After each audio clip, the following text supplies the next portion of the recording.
As Brother Timothy said, my name is Zach Howick. I'm a seminarian for the Diocese of Fargo, North Dakota. I did second theology at St. John Vianney Theological Seminary in Denver, Colorado. Now, when I was born, as the brother alluded to, I had a serious heart condition. And in my case, the two main blood vessels in my heart were switched around. So the vessel that was supposed to pump blood into my heart was pumping it out. And the vessel that was supposed to pump it out of my heart was pumping it in. And as a result, my blood had no oxygen.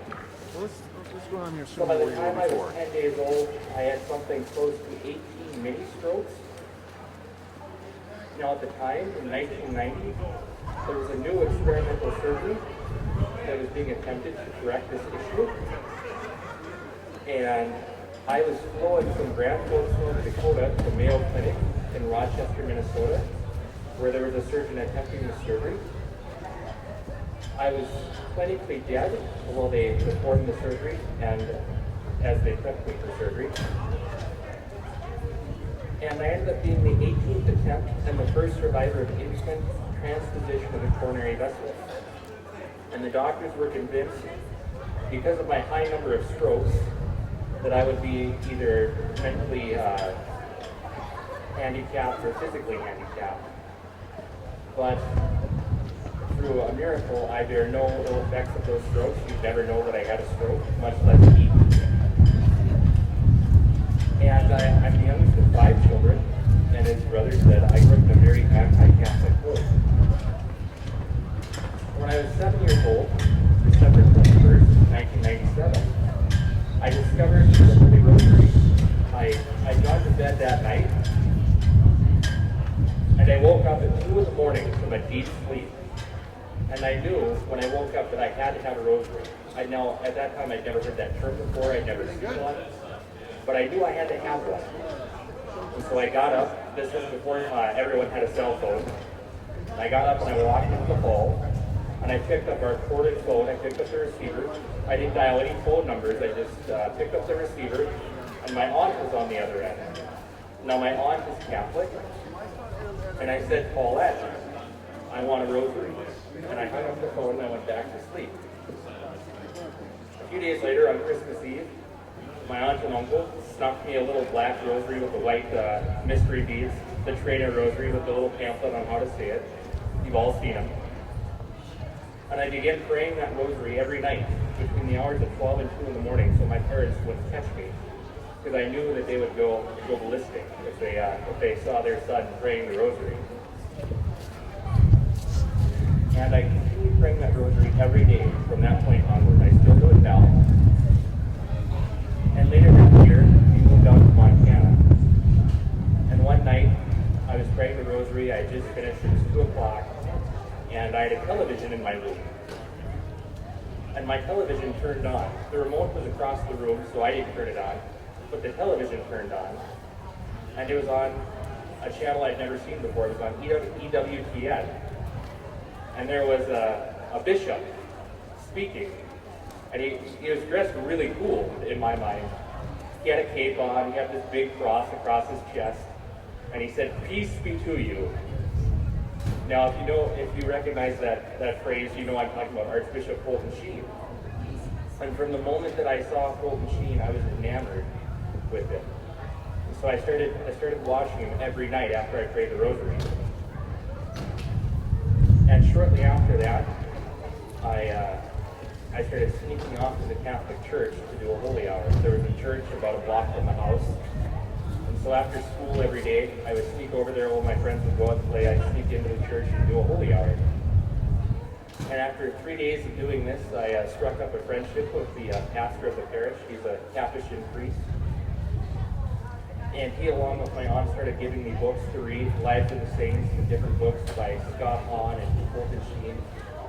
By the time I was 10, I had read the Catechism of the Catholic Church. And I knew I wanted to become Catholic. I knew it from the very moment I started praying the rosary. But because my parents were so against the church, I knew I'd have to wait. So I just continued to pray and study in secret, sneak off the Mass when I could. And I remember going to Mass as a child, and the priest would hold up the consecrated host, and I would just weep. Because there was Jesus Christ, and I knew I wanted him, and I couldn't have him, and I knew I had to wait. But I continued that prayer and that study, and things progressed. When I was in 10th grade, my best friend and I were out. It was Friday night, it was late, and we decided to stop by the cathedral and go to adoration. So we go into the cathedral, go into the adoration chapel, and a couple comes up to us and says, our hour is over and the people that are supposed to take the next hour haven't showed up. Would you guys take this hour? And we agreed. And so I went over to the bookshelf to find a book to read. And I didn't see anything that piqued my interest. So I went back to my chair, and my best friend was maybe 10 feet to my right.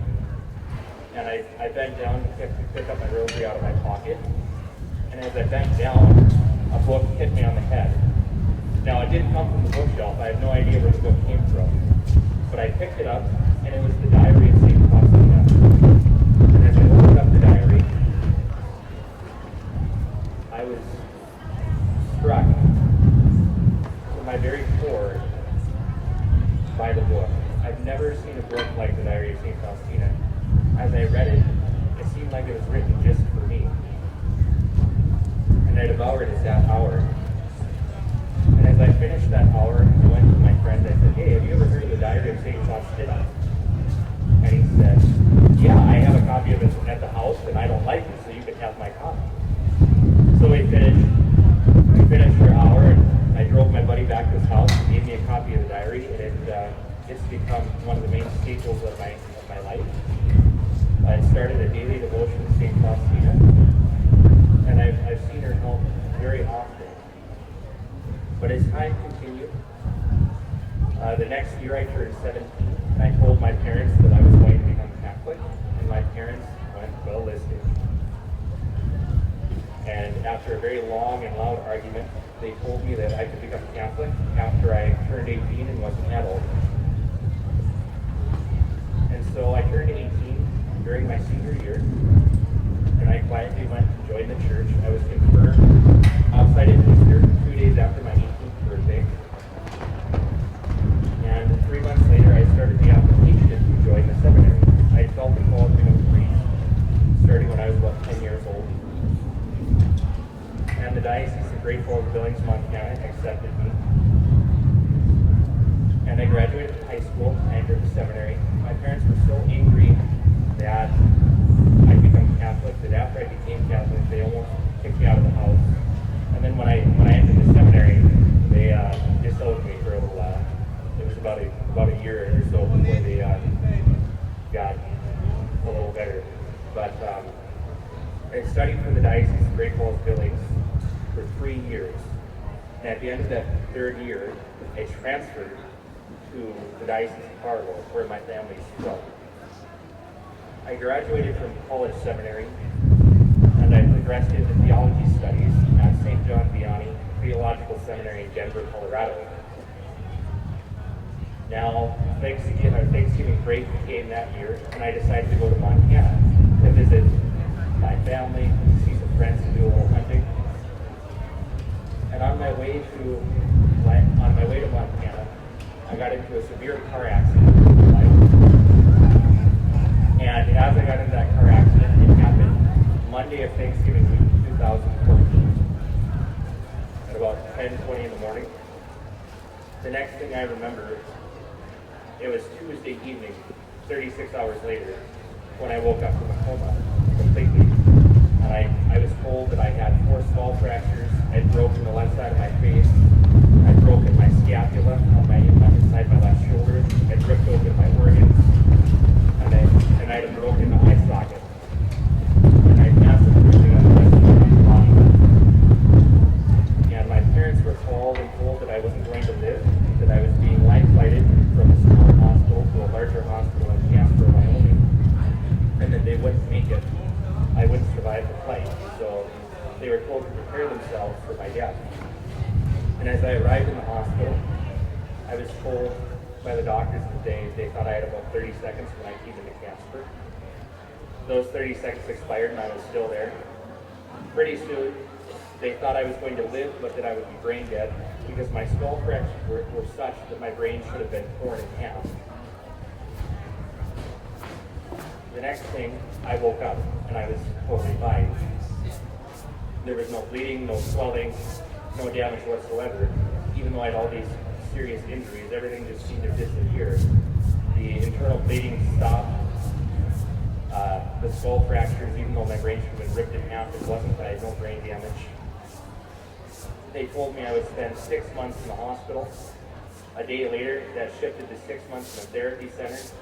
A day after that, they told me I'd spend 6 months at my parents' house doing outpatient physical therapy. The accident happened on Monday. I woke up Tuesday evening. I was out of bed on Wednesday and I was walking normally on Thursday. And I was released from the hospital after 10 days and went home. I completed 6 months of physical therapy inside of 2 months. And my broken scapula was supposed to take 16 weeks to heal, and it was healed in 4 weeks. I got it off on a Tuesday. I was at a shooting range on Saturday. But I bring that up because the day that I left the seminary to drive to Montana, there was a Carmelite nun that had a vision. And at the very moment that I started my car, she saw the Blessed Mother, and the Blessed Mother was holding me in this nun's vision. And the Blessed Mother kissed me on the forehead. Now I share that with you because today when I have scans done of my skull, there's no sign of a fracture line. My skull fractures have been completely healed, and they're just gone. It's like they were never there. So that accident happened November of 2014. I went back to my diocese in February of 2015, and now I'm back in my studies. And I share that with you today just to remind you that the Lord is still very active. Our Lady is still very active in the world. And I bear witness to that testimony. So just know that the Lord loves us and that He's working in this world, and that I hope my presence here today shares that testimony with you.